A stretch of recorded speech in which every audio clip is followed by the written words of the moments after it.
Well, praise the Lord. You know, my funding just came through from Rednecks for Jesus, and I'm excitedly preparing for a new fishing season. And the purpose of today's video is to talk about how to break down a reservoir in terms of the creeks that flow into it. There is a Redeemer, Jesus, God's own Son, precious Lamb of God, Messiah, Holy One. So for an example, we're going to use Lake Lanier in North Georgia, but the same principles apply, and I've used them fruitfully to figure out where to fish in other reservoirs as well.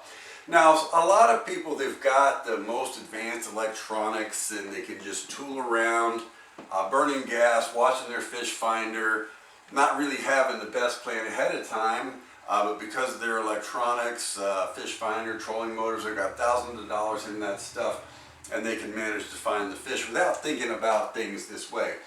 But I've got a $300 fish finder, don't have a trolling motor. I prefer not to range up far and wide over too much of the lake. I usually spend about an hour with the maps and the contour maps as I'm making my plan before I hit the water. And this approach of breaking it down into the creek in terms of the creeks usually allows me to target a specific creek in a reservoir. And by creek I mean it's part of the reservoir, right? But it's the part of the reservoir that sits over what used to be a creek bed. And so for here in Lake Lanier, you know, we've got Flat Creek, Balus Creek, Mud Creek, Big Creek, Shoal Creek, Baldridge, Young Deer, 2 mile, 4 mile, 6 mile, and there's a whole other bunch of creeks, Sardis, Toto, and so on. So by thinking about it this way, I can come up with a plan before I ever leave the house. Which creek am I going to fish, and then where in the creek am I going to fish? And I usually think about each individual creek. I think about the part that's most strongly influenced by the creek flowing into it, and that in Lanier happens to be the part of the creek where the creek channel is between 40 and 50 feet deep and shallower. Then there's the part of that creek area that's moderately influenced by the creek, and in most places in Lanier, that's the area that's between 40 and 80 feet deep. And then there's the part of the creek that's more influenced by the whole lake and by where that creek is on the whole lake. For example, once you're deeper than 80 feet, say in Baldridge here, you're more strongly influenced just by the part of the lake you're in. So Baldridge, Young Deer, Big Creek, and Shoal Creek, they're influenced by being in the dam area, whereas Toto and Sardis and the creeks up here above, especially the ones above 53, but to some extent the ones above Browns Bridge, these creeks are strongly influenced by the flow of the Chestatee and the Chattahoochee rivers flowing into the lake. And the ones in the middle are kind of similar.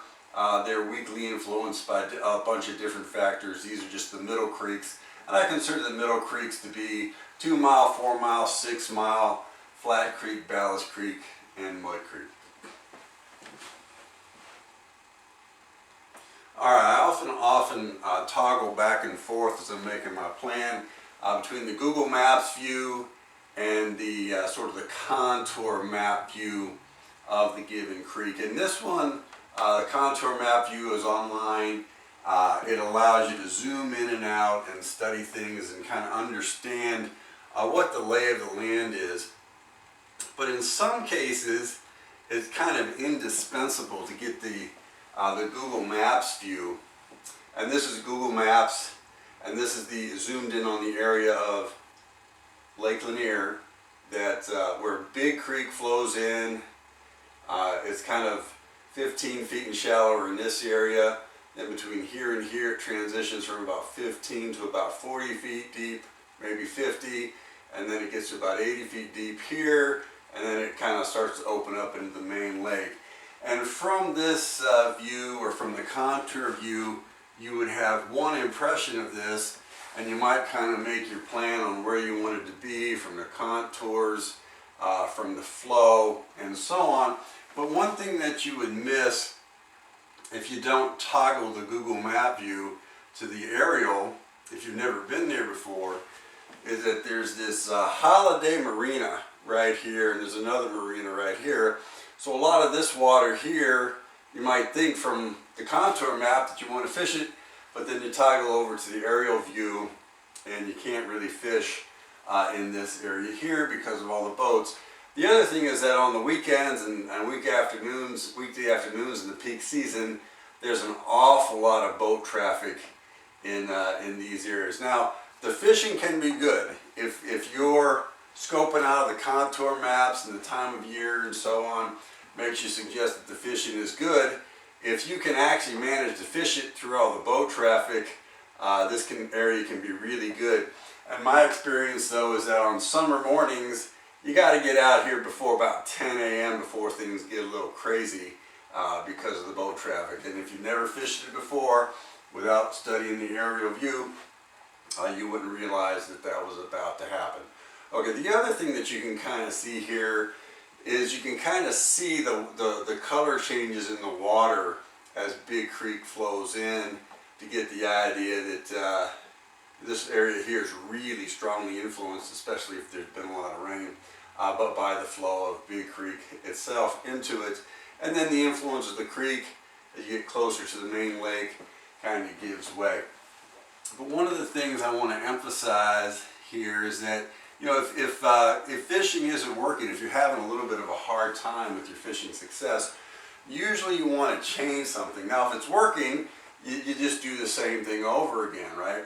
But the same thing sometimes, you know, suppose you have success one day in Big Creek, maybe a Thursday or Friday morning, and then you realize you want to fish somewhere Saturday, Sunday morning, you want to have the same success.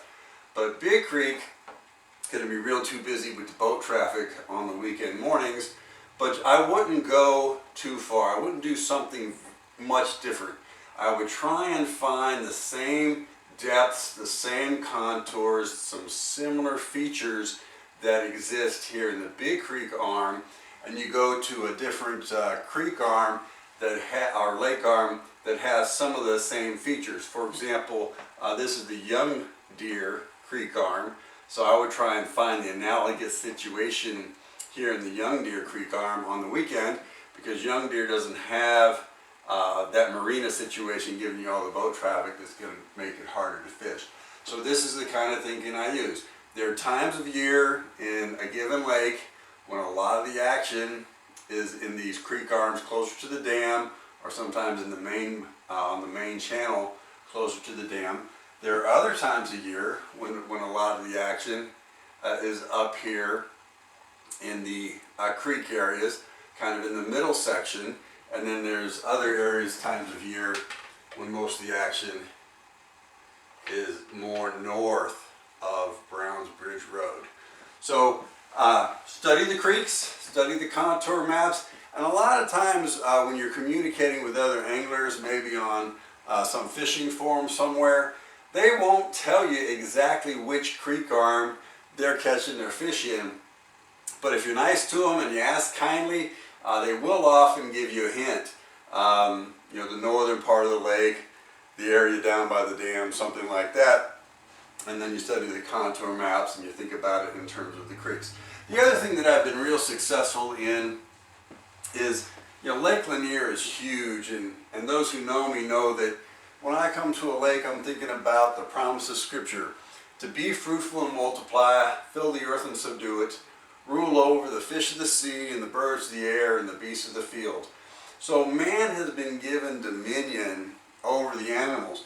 But one of the things I've realized is it's much harder for me as an angler to exert that, you know, like a boss or rulership over the entire Lake Lanier.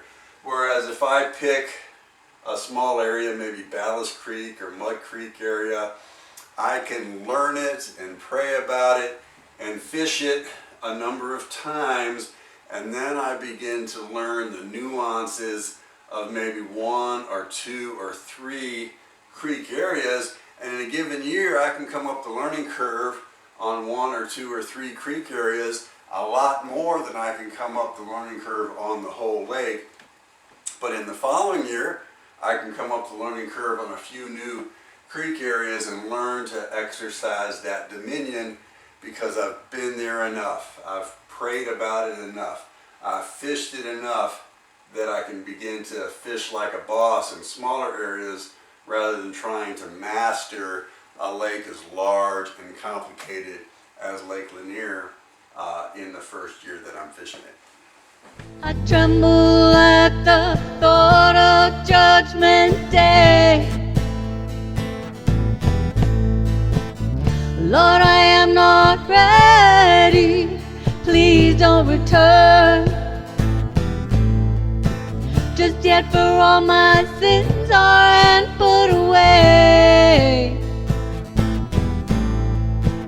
My cross is on the floor and I would burn.